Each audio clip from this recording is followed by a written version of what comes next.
His mother prayed he'd grow up faithful, devoted to the path of religion. But he only believed in facts, formulas, and the laws of science.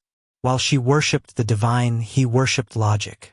He thought he had all the answers until the day he died. The protagonist is reborn, and when he reaches adulthood, he becomes an undercover professor at a magic academy. How did this come to be? It was a cold winter when a man arrived at a train station. He was boarding a train to leave the city. His ticket was for cabin 403. Inside, the protagonist was sitting alone and greeted him, saying it was nice to meet him. As the train moved, both men quietly read. The man glanced up and noticed the backside of the newspaper the protagonist was holding. It read, "The civil war in the kingdom of Utah is over." The war had ended in the princess's faction's favor. The man, delighted, informed the protagonist of the news. The protagonist responded with a brief, ominous look, then forced a smile and agreed. The man asked where he was headed, and the protagonist replied that he was going to the capital of the empire. The man explained that he was on his way to Lethelk, having just been appointed as one of the Academy's professors. The protagonist was surprised. He seemed far too young for such a position. They spoke again about the war. The man asked if the protagonist had heard the rumor. The princess's faction hadn't won because of a great wizard or knight, but because of a wandering mercenary named Machiavelli. The protagonist dismissed it as fabrication, though in truth, he knew it was real. Machiavelli was one of his many aliases. The protagonist broke the man's train of thought and asked if he would be teaching immediately. The man said yes, he would be instructing the second years. The protagonist was astonished, thinking the man must be far stronger than he appeared.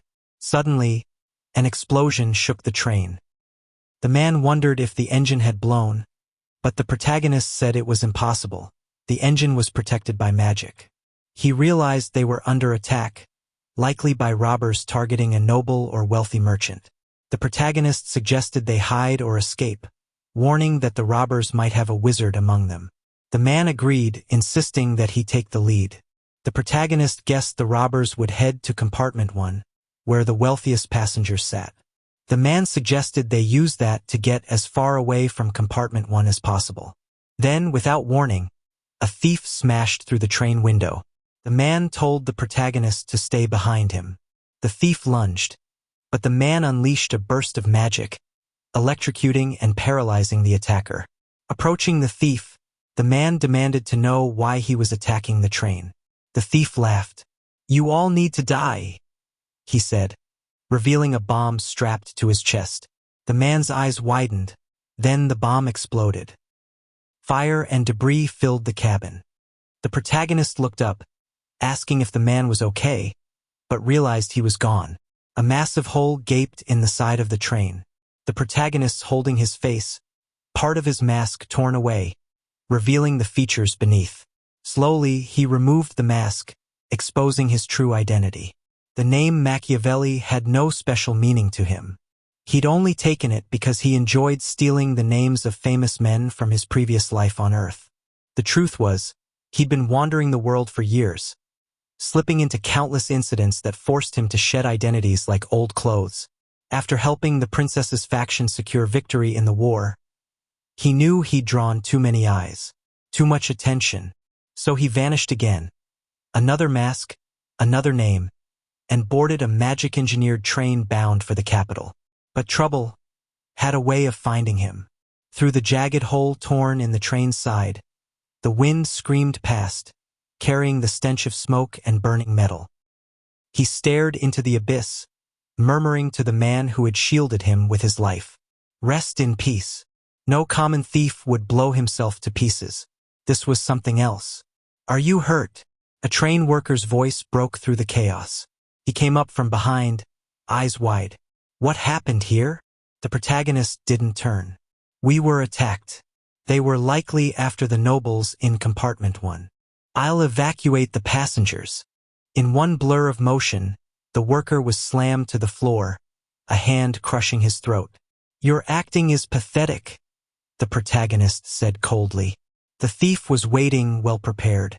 The train's magic barrier was breached from the inside. "That means you The man's face twisted in rage. A blade flashed, but a sharper one was already pressed to his throat. "What's your goal?" the protagonist demanded. A faint noise reached his ears. Instinct took over. He shoved the worker forward, dropped low, rat-a-tat-tat. Bullets ripped through the man's body. Four mercenaries stepped into view, their guns leveled at him. One of them sneered. "How are you still alive?" They squeezed their triggers. Click. Nothing. The realization struck them too late. Every weapon was jammed, warped by magic. "You're a wizard," one muttered, and then his magic shattered. A man in dark robes appeared, power coiling at his fingertips. "Surrender," he said, smiling thinly. "I'll give you a painless death." The protagonist glanced at the ragged hole in the train, the icy wind tugging at his cloak. Reinforcements were far off. Choices narrowed to one. He jumped. The mercenaries rushed to confirm. He actually... Bang! One fell a hole in his skull. "He's on the roof," another shouted. "Is that flying magic?" Bullets tore into the steel as the protagonist sprinted across it. The mercenaries gave chase, pushing through to the rear compartment. Boom! The explosion rocked the carriage. Panic set in. He set traps? This fast? That's not a wizard. That's a hunter. A sharp click echoed. The mercenaries reached the rear door and froze. The coupling was gone. Their carriage was no longer attached to the train. "Damn him! We'll find him again." The air thickened. Mana surged. They turned. A wall of flame blazed in the protagonist's hands. One breath, one spell, and they were gone, reduced to ash. Only one man remained, charred and swaying. "Why? Don't you feel sorry for them?" "They saw my face," the protagonist said, stepping closer. "I can't let them live." The mercenary's scream was cut short, his body cleaved in two by ice. A woman stepped from the smoke, frost swirling at her feet. "Are you hurt?" she asked. Her gaze was steady. "The cold steel knights are here." The knights cleared the remaining mercenaries, securing every compartment and evacuating passengers. The woman, Vice Captain Veronica DeVille, commanded her men with precision. At Lethavelk Station, the protagonist sat alone, staring out the window, until Veronica approached. "I'm Veronica DeVille," she introduced herself. Before he could respond, an officer from the Lethavelk Metropolitan Police Department stepped in. "We have questions. A magic-engineered train doesn't fall this easily unless someone inside helped." Veronica frowned. "You think someone on board aided the terrorists?" "It's possible," the officer said. "We'll investigate thoroughly." She turned to the protagonist. "If you're honest, you have nothing to worry about." Inside, unease gnawed at him. His real face didn't match the disguise on the ticket. If they linked him to the attack, escape was impossible. Veronica's ice magic would end him instantly. An officer approached, scanning his ticket. "Cabin 403, Ludger Kellysi, age 20, and Gerard, mid-40s. "Where's Gerard?" "Killed in the explosion," the protagonist replied evenly. Veronica stepped in. "He's not a suspect. I saw him fighting before I intervened." The officer bowed. "Apologies, Mr. Ludger." The protagonist smiled faintly. "It's fine. Yes, I'm Ludger, newly appointed wizard professor." As he walked away, he was stopped again. "Mr. Ludger?" A man approached, smiling warmly. "Wilford, I'm with Soren Academy. I was sent to pick you up." One glance told him Wilford was a former knight. Escaping would be risky. For now, he'd keep up the act. The carriage rolled into a sprawling estate. Towers pierced the sky. Courtyards stretched for acres. Wilford led him inside. "The principal is waiting. Leave your luggage with me." The protagonist stepped into a grand office.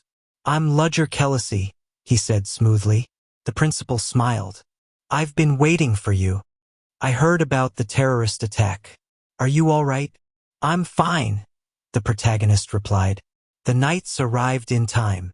"That's good to hear," she said, leaning back in her chair. "If one of our newest hires were injured before even starting, It would have reflected poorly on the academy. Her bluntness made him pause. So it's the school's reputation she's worried about, not me.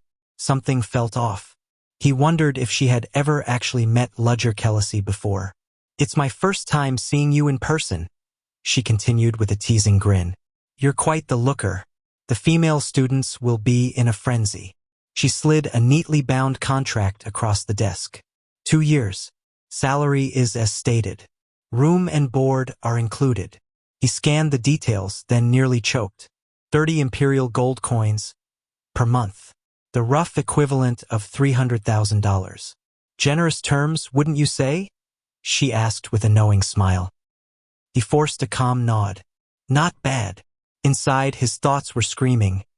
Ultra. Mega. Jackpot. But reason quickly returned. If they're willing to pay this much, the expectations here must be brutal. Can I really keep up with professors who are actual geniuses? Still, he had no choice. Backing out now would only draw suspicion. I agree to the terms, he said at last. The principal extended her hand. Then I look forward to working with you. Their handshake sealed the deal. Late night, his quarters. The moonlight spilled through the window as he sat alone, thinking. School started in 3 weeks. Plenty of time to prepare. It had been 27 years since he reincarnated into this world. No magic. No special abilities. Only the memories of his past life. He had clawed his way through each year, surviving close call after close call, with deadbeat parents who offered nothing. Now, 2 years as a professor stood between him and freedom. Ludger's identity was perfect. An only child, parents deceased, and correspondence so formal it suggested he kept people at a distance. No one would suspect the swap. 2 weeks later, a quiet afternoon. He sat outside, enjoying tea while reviewing lesson plans.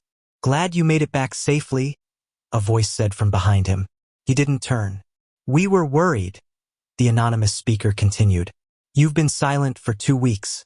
The other members were curious about your whereabouts. He set his teacup down, calm. There was something I needed to check. The terrorist attack was unexpected, the voice said. We didn't know the rebels would strike. He nodded slightly. I needed to verify some information. Inside, he decided to play along better to avoid suspicion. Did you complete your part? He asked. Yes, the voice replied without hesitation. All the key figures in the academy have been eliminated. The traitors in the organization were handled. Limbs torn apart, bodies disposed of. Dangerous people. Ruthless. But then he noticed something interesting. This person was afraid of him. His tone turned sharp. Why approach me here? Do you want to blow my cover? How many have infiltrated the academy? 31 second orders. 7 third orders. All in position. He stood, turning away. Don't contact me again. I'll reach out when I'm ready. And without another word, he walked off, leaving the scent of tea and tension in the air. Late night, his quarters. The protagonist sat on his bed, fists clenched in anger. He should have known it was too good to be true. Ludger's perfect circumstances weren't luck. They were designed. This identity had been created from the start to infiltrate the academy. The letters he had read, they weren't polite correspondence. They were ciphers. Lying back, he began decoding them. The truth unfolded in neat, cold lines. Infiltrate Soren Academy as a professor. Gain favor. Further instructions will follow depending on how events develop. He cursed under his breath. Now he wasn't just stuck dealing with the academy. He was entangled with some secret society as well. The society was divided into 4 orders. 0, 1st, 2nd, and 3rd. He had no idea what the 0 order was or who the 1st order's operative might be. If that person knew the real Ludger, his cover could be blown instantly. His only viable option. Get Soren Academy to eliminate the infiltrators for him. These next 2 years would be anything but leisurely. The next day, Soren Academy. The halls buzzed with life. Students hurried between rooms, preparing for the new school year.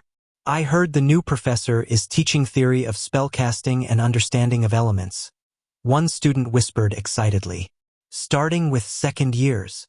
That means he must be really skilled, another said. A girl nearby scoffed. I doubt he was part of the plan. I'm the one who got the old professor to resign. I only pointed out his magic technique was wrong. I didn't expect him to actually quit. The gossip continued until a boy cut in. Skilled or not, he's still a fallen aristocrat. Getting good grades in his class will be easy. The classroom. The door slammed open. A tall figure strode in with an air of authority. He slammed his palm onto the desk. It's a pleasure to meet you. I am Professor Ludger-Kellysi. The room fell silent. Every student stared. His presence was commanding. I'll be teaching spellcasting, he said, voice firm. But my focus will be on practical applications. This will not be a theory-only class. And it won't be restricted to sophomores. First years are welcome to attend as well. Students exchanged uneasy whispers. Silence, he commanded. The chatter died instantly. I will not lower the difficulty of this class, he continued. A girl in the front raised her hand. Something about her face nagged at him, but he couldn't place it. Why allow first years? She asked.